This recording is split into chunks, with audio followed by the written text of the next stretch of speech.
So you might know Matt Hoss and his YouTube channel. He became somewhat infamous for suing H3 Productions because they made a video reacting to some of his videos, and good old Matt got upset and now sues them for copyright infringement. The indictment is kind of ridiculous. It's really crazy how Matt got upset because they said something bad about him, but I actually already knew Matt's videos prior to that. There's actually a funny story about it. A friend and I found these Bold Guy videos a few years ago, and this was the evening when someone very special made his first appearance in my life. This person in question, of course, being Mr. Cringe himself. Okay, but seriously, these videos may not be bad, but they are certainly divisive. Somehow I have a little affection towards bad movies or short films in this case. However, Mr. Hoss considers himself a renowned filmmaker, and so I think I can review this film just like any other movie too. Let's go!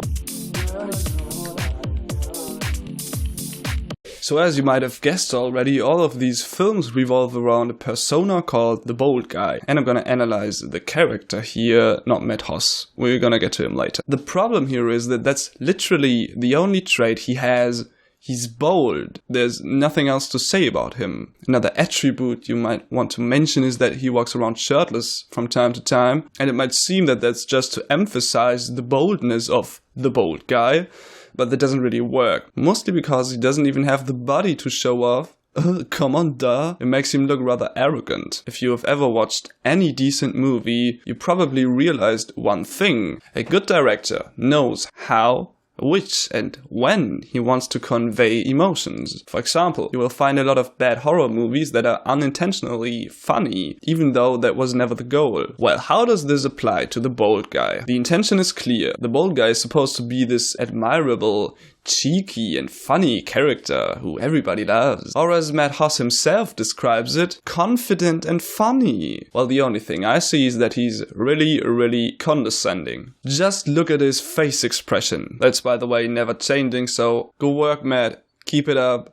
Great moves. Proud of you. Acting skills over 9,000. I once created a name for such an expression based on the emotion it conveys to me, and that is the name Punch Me in the Face.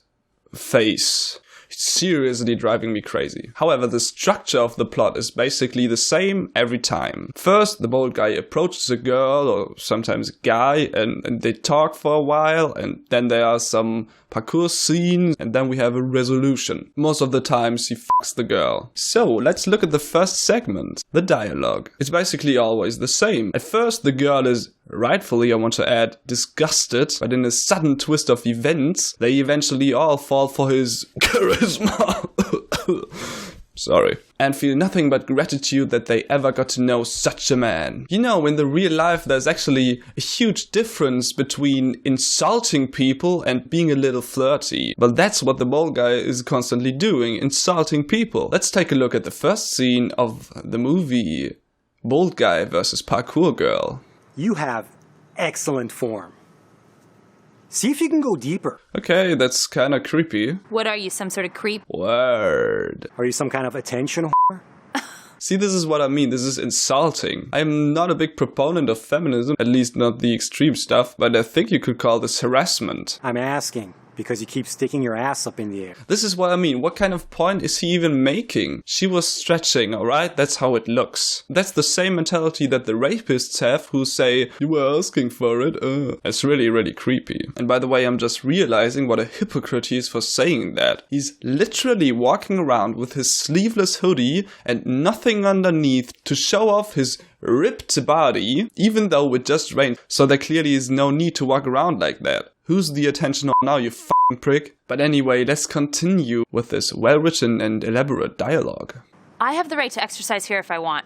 Yes, you do. And I have a right to approach and talk to you. No, you don't. Of course, you have the right to approach anyone if you want to. But if that person rejects you, and you're insulting them, and you just don't go away, even if they get physical, to make it very clear that they don't want to talk to you, that's just harassment, alright? It's not cool, it's not even bold, You're just being an asshole. And trust me, I'm not saying this because I think that Matt Hoss is an asshole. I'm just mentioning this because it makes the bold guy look like a complete jerk. And that's not what he's supposed to come across as. And at this point, I want to mention the insane writing skills of Matt Hoss. Notice that it's all written in a way so the allegedly cool main character can make his points eloquently. Literally everything that his counterpart says comes in really handy for him, so he can appear as a cool and snappy dude afterwards. Examples? How would you like me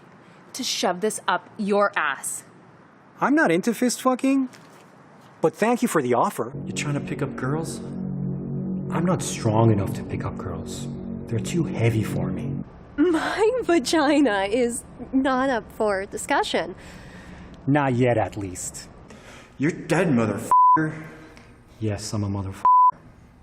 But I'm your motherfucker. Do you have a name? I have a boyfriend. Of course you do. But you're getting ahead of me now. I only asked you for your name. It's not even bothering me too much that it feels so fake. It's more that he's obviously trying so fucking hard to make the bald guy a cool character that it just has the opposite effect and he's really unlikable. Don't you know, Matt? The less you try to be cool, the cooler you are. Okay, enough, let's get back to the dialogue example.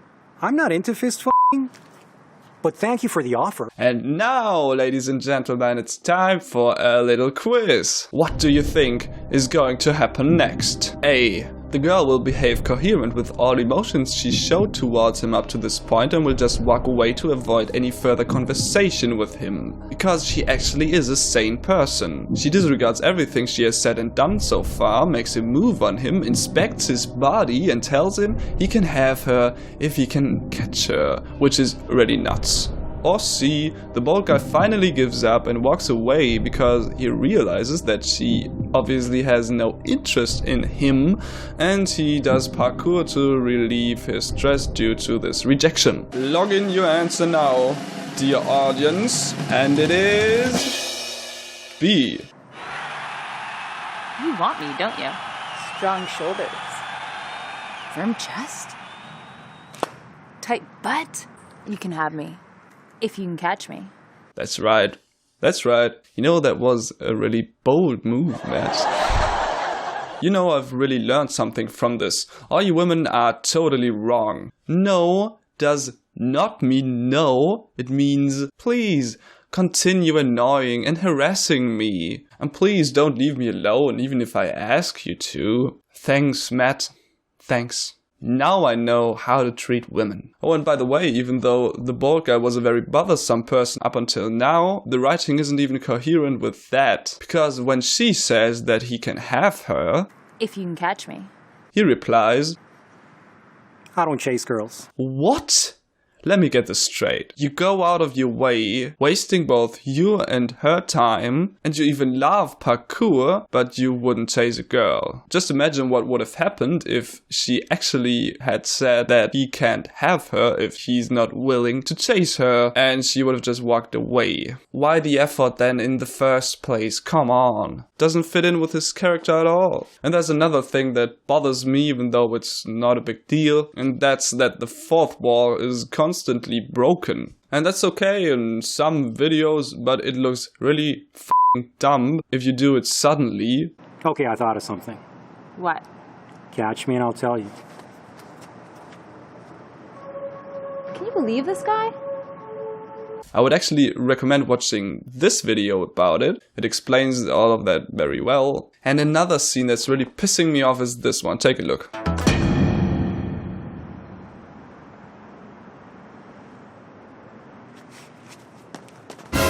What is this matrix? Did you actually take the red pill? Because it seems that you've lost touch with reality. You can't just beam from here to there. It's so fucking incoherent all the time. First we have pickup, then we have parkour action scenes, and now it's a goddamn sci-fi movie. Why don't you stick to one of them and do it good instead? So now we come to the parkour segment. I'm not really into parkour besides Mirror's Edge, so I won't talk about this for long. But one thing attracted my attention. Madhouse himself educated his viewers about what parkour actually is. It is overcoming obstacles in your path, does not include flips or tricks. Functionality is the primary purpose. What? But that's not what he's doing in most of his videos.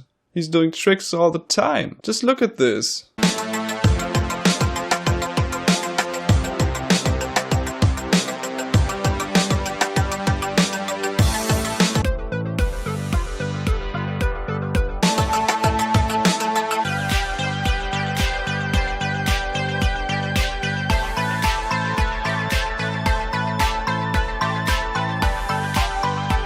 Anyway, that's a wonderful time to get into the cinematography really is nothing special. During the conversations, the camera is always static and doesn't move, but that's alright. The parkour scenes are filmed with a little movement, a bit subtle to be honest, but nothing bad in particular. It could be a little more movement. You could have at least had a little shaky cam scenes, you know, something like that. Just to bring in that feeling of speed. But of course none of that would actually suffice for a good action scene, because what you also need is good. And it's terrible. I'm sorry, but it's absolutely garbage. You see, cutting a conversation isn't very hard. You can't possibly fuck that up.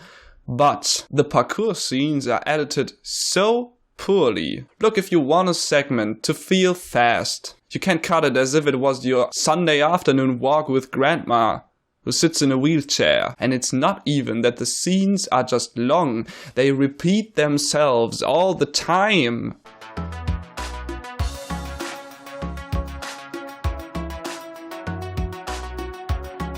I just saw that. I know the moves. You don't have to show that twice, you know. That's just boring. And it makes the parkour scenes feel like an eternity.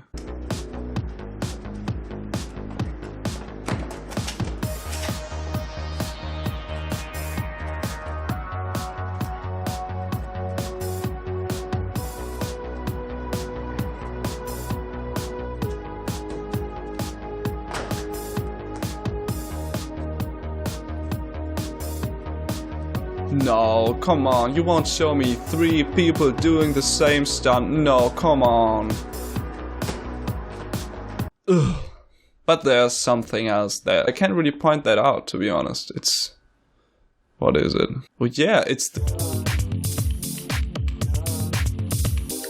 the music is, well, questionable. Is it good? Is it bad? Some people like it, actually. I wouldn't say it's really that horrible. I mean, it's quite fitting. It accompanies the scenes quite well. But actually you can say something objective about music. Or at least about electronic music, because you can actually judge if something is produced professionally or if it's just poorly produced. And well, dear Mr. Hoss sells his music on iTunes, so he must consider himself a good producer, right? But in my humble opinion, it's garbage. It's just loops and standard templates thrown together, and that's the outcome.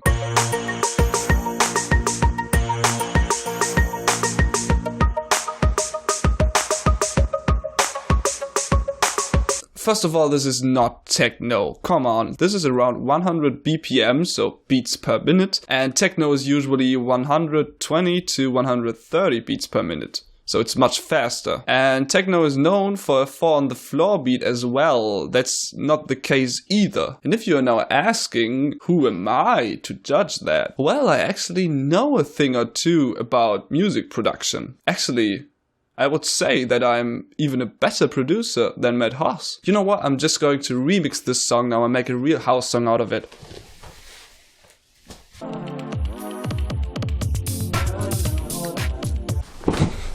Okay, I'm done. Let's make a little comparison.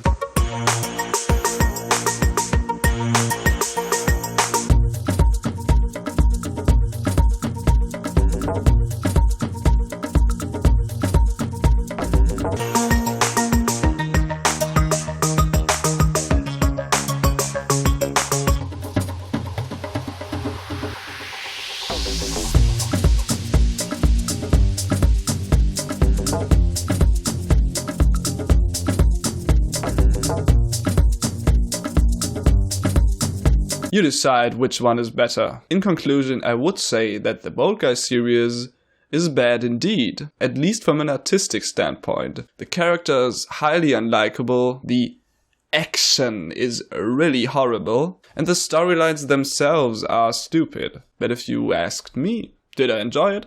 Yeah, I did. Of course, it's absolute cringe, but Sharknado or Sharktopus are cringe as well, and I enjoyed them too. Honestly, I think that the Bold Guy series falls into this so bad that it's actually good category. Unfortunately, Matt Hoss isn't very prudent about his content and takes every form of criticism as a personal insult, which you should never do. The goal of this video is not to make him look bad, I just think that he takes himself way too serious. I mean, does he make funny content? Yeah. Is he a renowned filmmaker? Thing is, if you put your videos on the internet, you have to be capable of taking criticism. That's just how it works. I mean, a lot of people are hating on him now, telling him that he can shut down his channel for good anyways. But I don't think so. His channel hasn't had this much attention in like forever. And maybe he's even going to produce new, original, novel and high quality content that actually... No, come on. He makes a video quoting himself because he makes such valuable and funny statements. Fuck this, I'm out.